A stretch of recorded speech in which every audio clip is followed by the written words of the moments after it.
of toasted sandwiches free. Yeah. And that was good for our budget because, we didn't have a lot of money and stuff like that. So we used to go to these things and listen to people's testimonies and listen to them singing songs. And, hopefully we didn't really want to listen to it, but we were just waiting for the free toasted sandwiches. But, the message of God got in there. And eventually one of the guys said, why don't you start a band and I'll be your manager. So we said, okay, if we can use all the club's gear. Yeah. So we were learning all these songs, and then one day the manager, we had a break in our practice, and we said to the manager, you're a Christian, aren't you, Andrew? He said, yes, I am. I said, how come? He said, well, I love Jesus. I said, yeah, but you're just as bad as us. I've heard you swearing, you smoke cigarettes like a train, and you're lazy, you've kind of turned down, people want you to help them, and you say, no, I can't be bothered. I said, that's not a Christian, is it? He said, well, I am a Christian. He says, I'm not a good one. He says, but I love Jesus, and Jesus is more important to me than anything else in my life.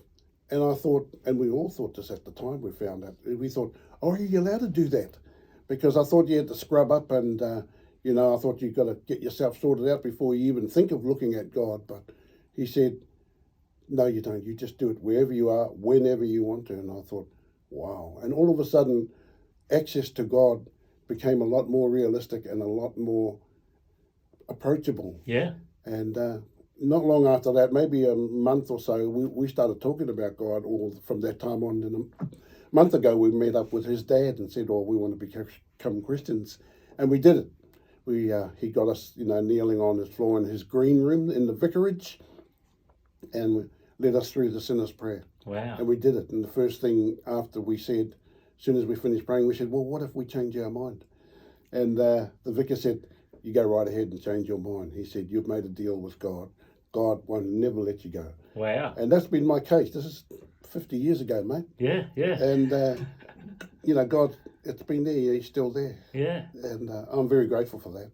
And did your life change much after that? Well, took 10 years of seasonal in and out. Yep. I tried to change my mind a few times. Yeah. But like that minister said, God never ever left me. Wow. I was thinking, I'm going to have a hard time, when I'm kind of like out on drugs or something. Because I was in a rock and roll band, we used to tour New Zealand and stuff. And we were starting to get a name for ourselves. And so there was a toss-up between, do I want to carry on this or, things aren't working. The scene plus my relationship with God, my relationship with God was taking a real back seat. Yeah. In fact, right down the back.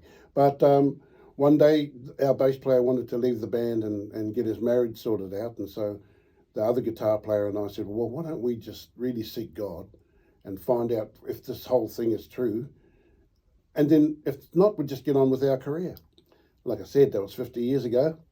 And we're still both here and, following the Lord. And it's been a real blessing and a rescue thing, because a lot of my mates were thieves and burglars and, street fighters and stuff. And quite a lot of them are not around anymore. But God rescued me right at the proper time, I believe. And so I'm very grateful for it. And I know that you used to tour with bands like Black Sabbath and Split Enz and Crowded House and all that back in the day. How did you first get into Christian music? Well, straight away. I started writing Christian songs, things from the Bible. I think I wrote a song about the Sermon on the Mount, Blessed are the poor in spirit. Yeah. But we never ever did it, because whenever we go to gigs, they want to hear Jimi Hendrix and Santana, and at that time we were quite cool about that. And but like I said, our relationship got kind of a bit hampered. Plus, I had the sticker on my thing because it was the Jesus movement, 71. And all that. I had turned to Jesus, and you'd see guys like Dragon and Split Enz. They say, "Well, what's that all about?" And I say, "Oh, well, I'm a Christian." They say, "Oh, okay." And then 2 months later, I'm out of it. And they see me at well, where's the Christian thing? Oh no, mate, too tough, too tough. And then later on, when I met the guys from Dragon, like 5 years later, and they were real huge. And I remember Mark Hunter saying to me, "What do you do these days?" I said, "Well, I'm a gospel singer. I'm touring with a guy called Don Francisco." And he says, "Are you still into that?" I said, yeah. He says, oh, well, we didn't think you were going to last so long. And so, meeting up with these guys, I had to get out of the scene, because if you stay in the scene and the scene kind of takes over your life. But Yeah. I was very grateful because the other guitar player and I, we kind of encouraged each other, and then we got involved with local churches, and I got involved with the fellowship that Ainsley was going to in Christchurch called Judah, Yeah. and they got together during the Commonwealth Games in 1974 in Christchurch, Yep. and as a ministry team, and then they just carried on meeting as a kind of